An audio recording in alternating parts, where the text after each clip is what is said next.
Hello everyone, welcome to AV Atmos. Now I am going to compare the LG V60 against the Samsung S20 Ultra, and the reason why I feel the LG V60 is a better purchase right now for you guys. Now I'm not saying I have these two devices. No, I don't have these two devices, but going off the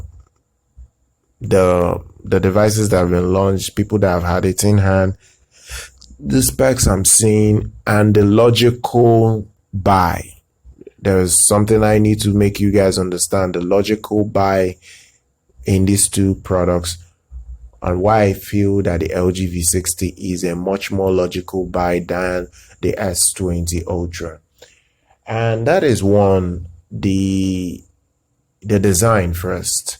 First of all, when you look at the screen to body ratio of the LG V60, it looks as good as the S20 Ultra, especially when you put them side by side.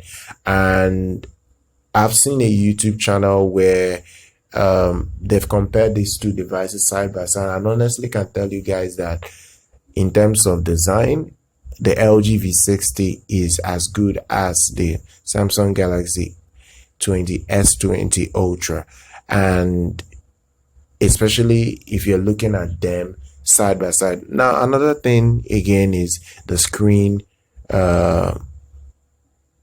itself, how large the screen is. On the LG V60 you're getting 6.8 inches, and on the on the Samsung S20 Ultra you're getting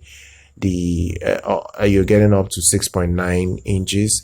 And honestly, if you're getting something that is almost the same height as the premium device from Samsung, I don't think I can justify going out there and spending hundreds of dollars, more than $500,000 to buy Samsung, because it's just a Samsung product.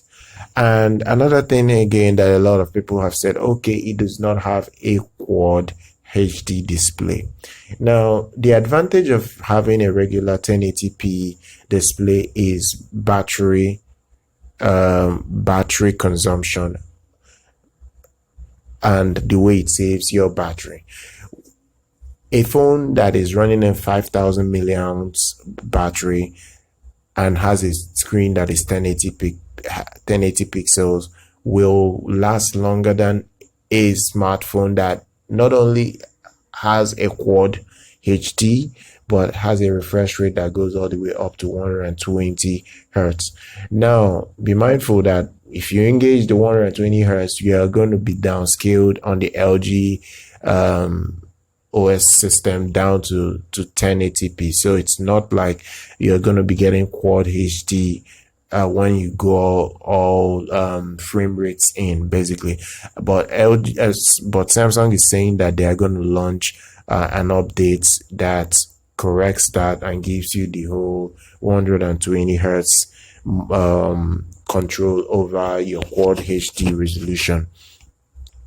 Now, as for the cameras, the reason why you should still go with the LG is the cameras they offer is more or less close to as good as the Samsung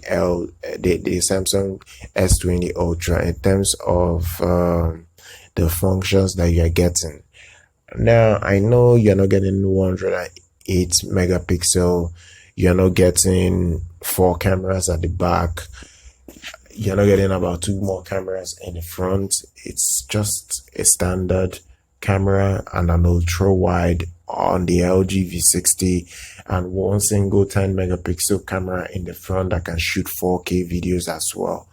Now I know the technology seems dated. It's a technology that died about 2.5 years ago, but I think LG went for the most important thing that most people need.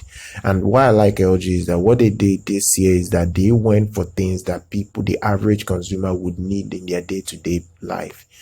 I use a flagship phone here from LG, one of their V series lineup, and the most I use on their phone on regular basis is their regular standard camera, and once in a while their ultra wide if I really want to have a lot of people in my shots. So I don't use any, I do not care about any other third or any other secondary camera apart from the regular standard camera and the ultra wide.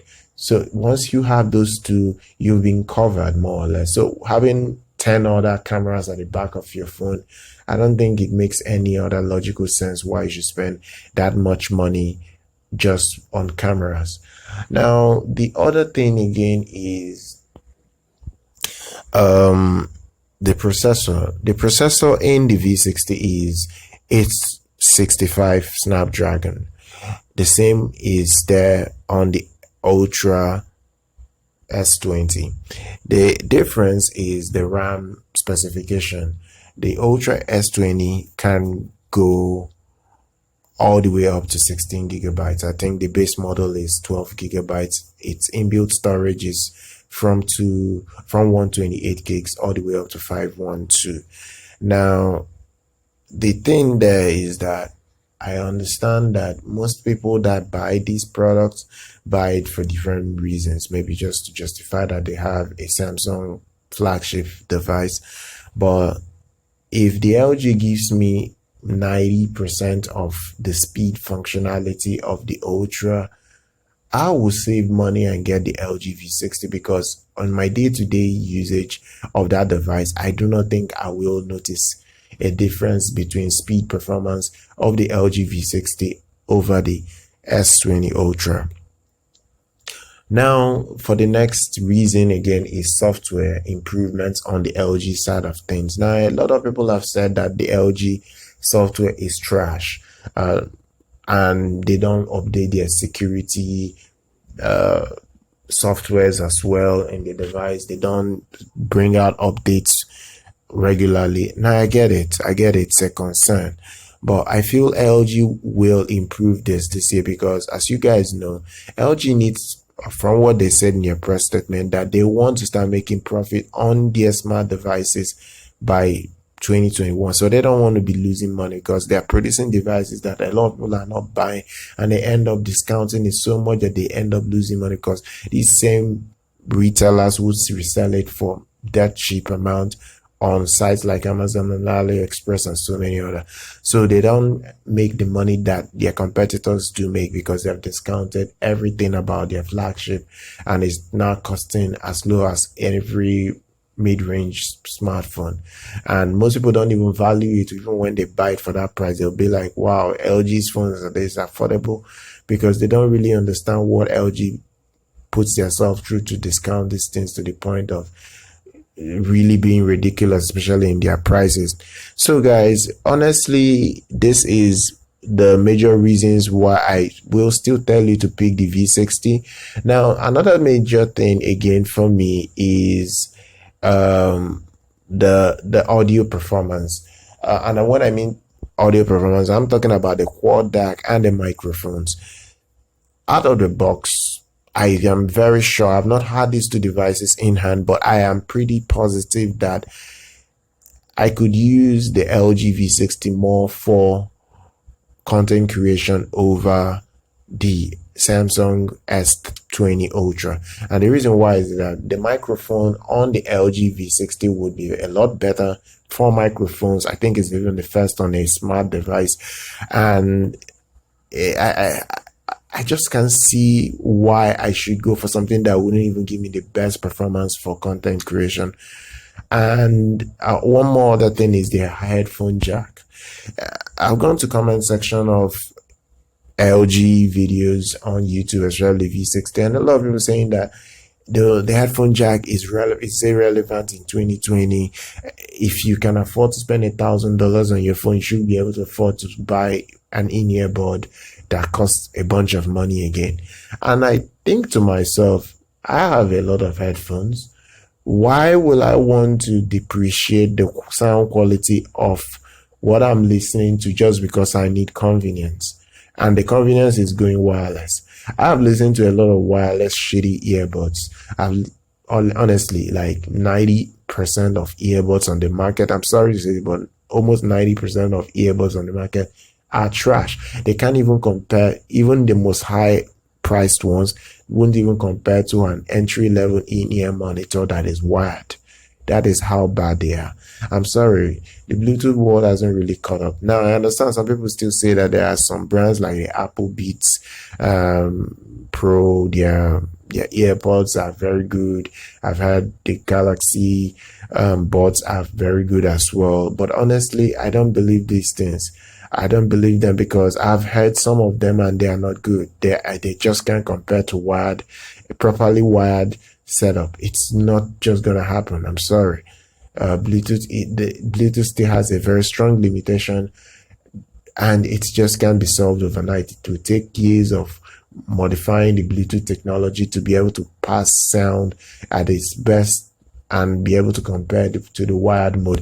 But all in all, guys, you do what you want to do. But this is my list of things that I feel you should consider before making a purchase, especially deciding between the LG V60 and the Samsung S20 Ultra.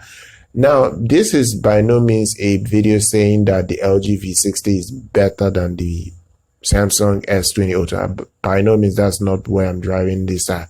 The Samsung is still a better device on paper, but everyday use, I don't think it really matters whether it has 16 gigs of RAM and whether the LG has 8 gigs of RAM, because most of what you do in daytime, the LG would pretty much chew it up with with ease, and I think it will handle all your daily tasks without any issues or flaws. But you do what you want to do, guys. This is my content explaining what you should get with this. If you like this content, go ahead, subscribe to our channel and like our videos, and I'll see you guys in the next one.